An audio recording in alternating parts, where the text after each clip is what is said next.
రెండవసారి ఫిర్యాదు చేసిన అనంతరం ఇటు రాజధాని మీద ఇప్పటికే పోలీసులు కేసు నమోదు చేయడం జరిగింది. ప్రస్తుతం మనతో లావణ్య ఉన్నారు. లావణ్య, ఎటువంటి న్యాయం కోరుతున్నారు? ప్రజెంట్ ఇప్పటికే పోలీసులు కేసు కూడా నమోదు చేశారు రాజధాని మీద. ఏం న్యాయ పోరాటం చేస్తున్నారు? నాకు ఆ మనిషి కావాలండి. మనిషి కోసం నేను ఎక్కడి దాకా ఫైట్ చేస్తాను. అంటే అంటే ఏ రకమైనటువంటి మనిషి కోసం ఫైట్ చేయడం అంటే ఇప్పుడు రాజ్ తరుణ్కు సంబంధించి ఇప్పుడు మీరు ఏదైతే మాల్వి మల్హోత్రాకి సంబంధించి కావచ్చు, రాజ్ తరుణ్కి సంబంధించి కావచ్చు, వాళ్ళ మంది వీడియోలు బయటపెట్టిన తర్వాత ఇప్పుడు తను మీకు కాల్ చేసి కూడా మీతో మాట్లాడటం జరిగింది? లేదండి, తను నేను కేసు పెట్టక 15 రోజుల ముందే నన్ను ఆల్రెడీ బ్లాక్ చేసేసాడండి. 15 days అవుతుంది బ్లాక్ చేసి. మరి నాకు ఎటువంటి కాంటాక్ట్ లేదు, ఇంకా మనిషి ఉన్నాడో లేదో తెలియదు. నన్ను బ్లాక్ చేసి అబ్బాయి ముంబైకి వెళ్ళడం లేదా వాళ్ళు కొత్తగా బతకాలి అనుకోవడం జరుగుతుంది. నా ఇంట్లో నాతో ఉండాల్సిన మనిషి వెళ్ళిపోతే ఇంక నేను ఎవరికి చెప్పుకోను, ఎవరికి ఆశ్రయించుకోను. నా పేరెంట్స్ నుంచి సపోర్ట్ కూడా లేదు. లవ్ మ్యారేజ్ అవ్వడంతో ఫ్రెండ్స్ని ఎవరిని అడగలేను. మనిషిని కోల్పోతానేమో అన్న భయంతో నేను వచ్చాను. ఇప్పుడు మీరు ఎప్పుడైతే ఫస్ట్ సారి ఫిర్యాదు చేసిన తర్వాత అప్పుడు పోలీసులు దీనికి సంబంధించి ఆధారాలు కావాలని చెప్పినప్పుడు మీరు రెండోసారి ఆధారాలు కూడా సమర్పించడం జరిగింది. ఎటువంటి ఎవిడెన్స్ వాళ్ళు పోలీసులు? అంటే నేను ఎటువంటి ఎవిడెన్సెస్ అంటే స్టార్టింగ్ నుంచి ఎండింగ్ వరకు మా జీవితం ఎక్కడి నుంచి స్టార్ట్ అయింది. ఒకవేళ మేము ఫేస్బుక్లో పరిచయం అయ్యామని చెప్తే ఫేస్బుక్ నుంచి ఇప్పుడు మాకు ఎండింగ్ వరకు లాస్ట్ వరకు అన్ని రకాల ఎవిడెన్స్లు ఇచ్చామండి. మీరు ఫిర్యాదు చేసిన తర్వాత ఇప్పుడు ఈ మధ్య కాలంలో ఒక మీకు సంబంధించినటువంటి ఆడియో అనేది చాలా వైరల్ అవుతుంది.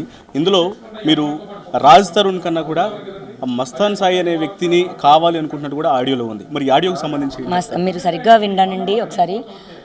మస్తాన్ సాయి కావాలని అనడం ఏముండదు. మీరు రండి, మీకు నా అవసరం ఉంది. తను నన్ను తిడుతున్నాడు, గలీజ్గా తిడుతున్నాడు. ఆ వర్డ్ ఏదైతే మెన్షన్ చేశారో అవన్నీ తిడుతున్నారు. బూతులు ఎవరికి రాకుండా ఉండవండి. మనం మనుషులం. అందరూ ఒక టైంలో ఇంకా బస్ట్ అయితే మాట్లాడతారు, కొంతమంది సరదాగా కూడా మాట్లాడతారు. బూతులు మాట్లాడినంత మాత్రాన క్యారెక్టర్ అసాసినేషన్ చేయొద్దు. బూతులు మాట్లాడి ఉండొచ్చు, నేను మాట్లాడతా. నాకు కోపం వస్తే కూడా నేను మాట్లాడతా. అది ఎవరి మీద మాట్లాడుకుంటాను? నా మనిషి మీద మాట్లాడుకుంటాను. నాకు హక్కు ఉంది. నేను మాట్లాడుకున్నా, నేను తిట్టాను. అతను అది రికార్డ్ చేసుకొని పెట్టుకొని ఇప్పుడు ఇలా యూజ్ చేసుకుంటున్నాడు అంటే ఎందుకు వాళ్ళ ప్లాన్ ఏంటి అన్నది, దీని వెనకాల ప్లాన్ ప్రకారమే రికార్డ్ జరిగింది అన్నది గుర్తిస్తే ఇక్కడ ఇంతసేపు డిస్కషన్ ఉండదు. అటు వెళ్తుంది కెమెరా, వాళ్ళ మీదకి వెళ్ళి వాళ్ళ సైడ్ చూస్తుంది. ఇప్పుడు ఆడియో ఏదైతే జరిగిందో ఆడియోకి సంబంధించి అది అసలు ఏ సందర్భం, అక్కడ ఉన్నటువంటి వ్యక్తులు ఎవరు, సిచ్యువేషన్ ఏంటి అసలు ఆ సందర్భం? ఆ టైంలో మాల్వి వారం రోజులు ఇంట్లో ఉండాలనుకుందంటాం. సో ఆ అమ్మాయికి ప్రాబ్లం, నేను ఇంట్లో ఉంటే ఆ అమ్మాయి మరి ఉండాలనుకుంటుందో మరి ఏం చేయాలనుకుంటుందో అనేది తెలీదు.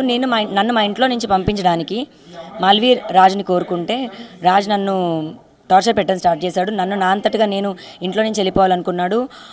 వాళ్ళ ఫ్రెండ్స్ని పిలిచి నా మీద అసభ్యకరంగా పాట పాడాడు.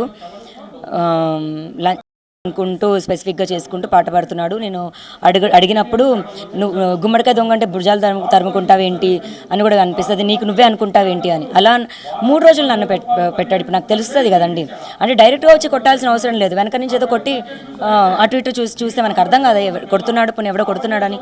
అలా రాస్తారు. నాకు 3 రోజులు చేశాడు. బస్ట్ అయ్యాను నేను.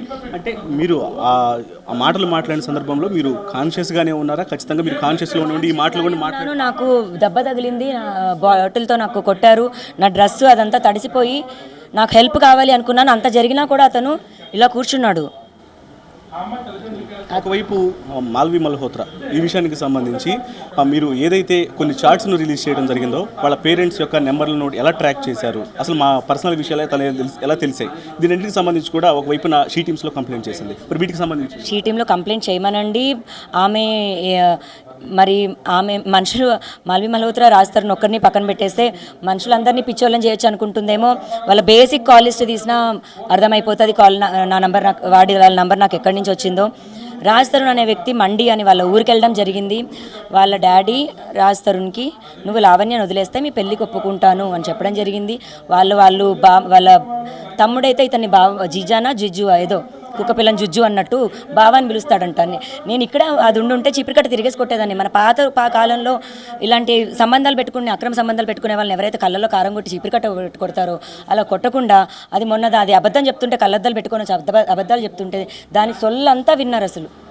మరి ఏ ఒక్కరు నేను ఇప్పుడు ఆమె లేను అంది, 8 నెలల నుంచి సంబంధం లేదు అంది. నేను అన్నీ చూపించాను. ఏ ఒక్కరు క్వశ్చన్ చేశారు అసలు? మీరు ఇన్ని క్వశ్చన్స్ రిపీటెడ్గా నన్ను అడుగుతున్నారు. మాల్వి మల్హోత్రాకు సంబంధించి అంటే ఆమెకు రాజ్ తరుణ్కి మధ్య మీరు లవ్ ఉందని చెప్పని మీరు అంటున్నారు. ఎటువంటి సంబంధం లేదు అంటే మాల్వి మల్హోత్రా తెలియజేస్తారు. వాళ్ళిద్దరిది లవ్ కాదండి, వాళ్ళిద్దరిది ఫక్ బడీసా సెక్సో ఏదో ఇంకా నేను చాలా ఓపెన్ అప్ అయిపోయి మాట్లాడుతున్నాను. వాళ్ళది అక్రమ సంబంధం అని చెప్పండి ప్లీజ్, లవ్ అని అయితే అనొద్దు.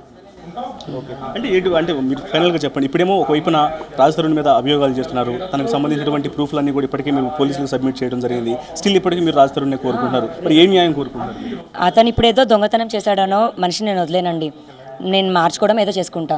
లేదా నేను ఏదైనా తప్పు చేస్తే అతను మార్చుకోవాలి. తప్పు చేశాడు అని కదా ఒక రీజన్తో వదిలేసుకోవాలనుకుంటే ఇంకా అది ఏ రిలేషన్ ముందుకెళ్దు. ఈ పరిణామాల తర్వాత కూడా రాజ్ తరుణ్ మీ దగ్గరకు వస్తాడని ఎక్స్పెక్ట్ చేస్తున్నారు? రావాలండి, ఎందుకు రాకూడదు?